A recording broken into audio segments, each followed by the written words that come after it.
It was a long journey, and one full of adventure. As it made its way through the endless dunes, the research team from time to time made use of the latest technology.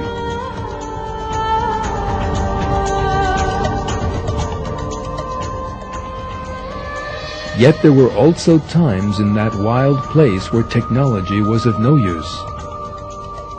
Eventually, Clapp and his team arrived at the historic remains they hoped would be those of the city of Ubar.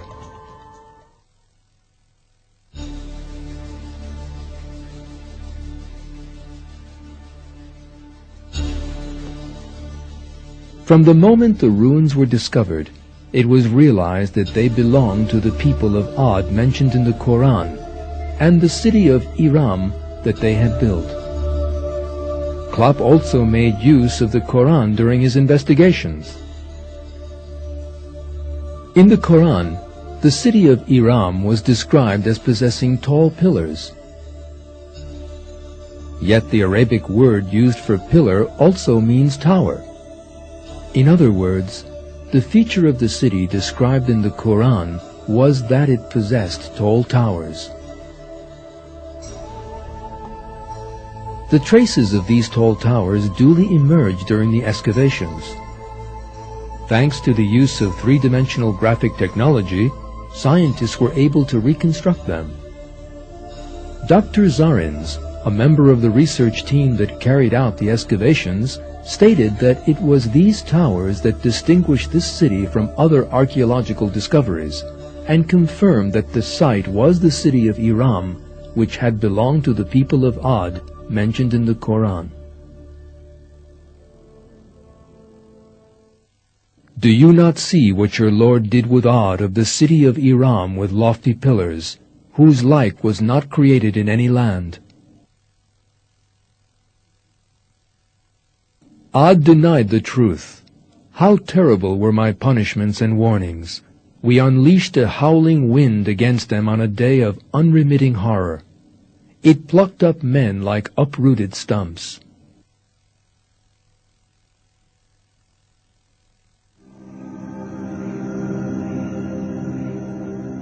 The people of Ad, whose traces the archaeologists discovered in the city of Ubar, had denied the prophet Hud, who had been sent to them, at which they were destroyed by God. When they saw it as a storm cloud advancing on their valleys, they said, "This is a storm cloud which will give us rain."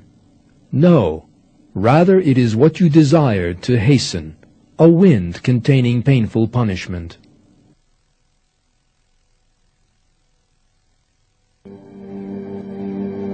It is revealed in the verse how the people saw a cloud that would bring them great suffering, yet that they failed to understand its significance, believing it to be a rain cloud. This is an important indication of the nature of the suffering that was about to be unleashed on them. Desert storms. The whirlwinds that proceed along by raising up the desert sands resemble a rain cloud from a distance. It is possible that the people of Ad were deceived by this and failed to realize the danger. In fact, Ubar, the Atlantis of the sands, was unearthed from beneath a layer of sand several meters thick. As revealed in the Quran, the storm lasted 7 days and 8 nights. Depositing tons of sand on the city and burying its population alive.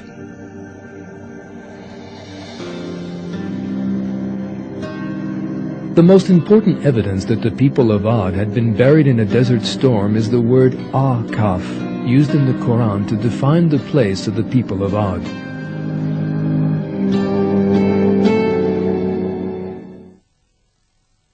Remember the brother of Ad when he warned his people by the sand dunes, and warners passed away before and after him.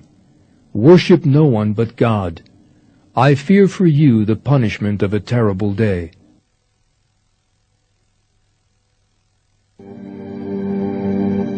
Akaf in Arabic means sand dunes. This shows that the people of Ad lived in a region full of sand dunes. so it is quite natural that the city should have been buried in a sandstorm.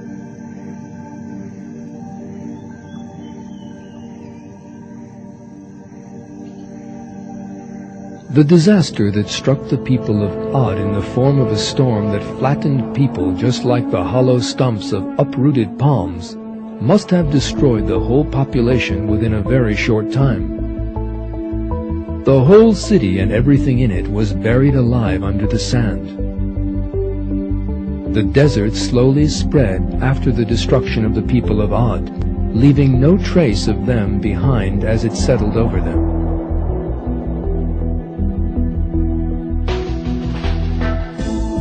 In brief, historical and archaeological discoveries prove the existence of the people of Ad and of the city of Iram with lofty pillars, as mentioned in the Quran, and that they were destroyed in just the same way that the Quran relates.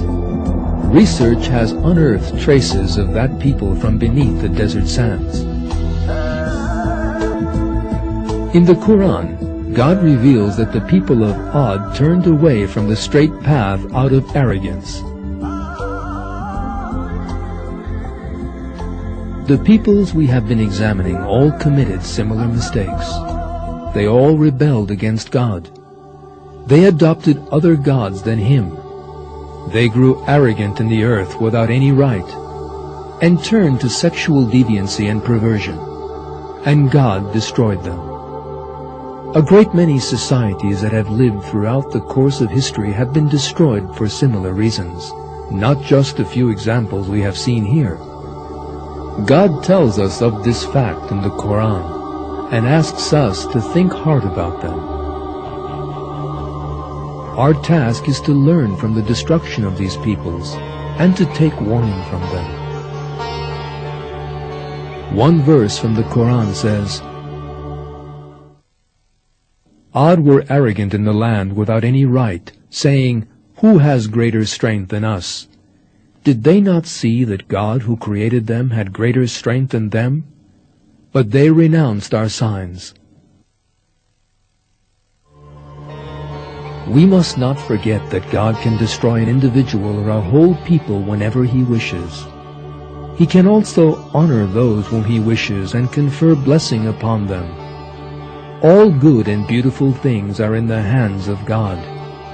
Man's duty is to constantly thank God for all the blessings He has bestowed and to seek His good pleasure. God issues the following call to man in another verse of the Quran. Whole societies have passed away before your time, so travel about the earth and see the final fate of the deniers. This is a clear explanation for all mankind, and guidance and admonition for those who do their duty.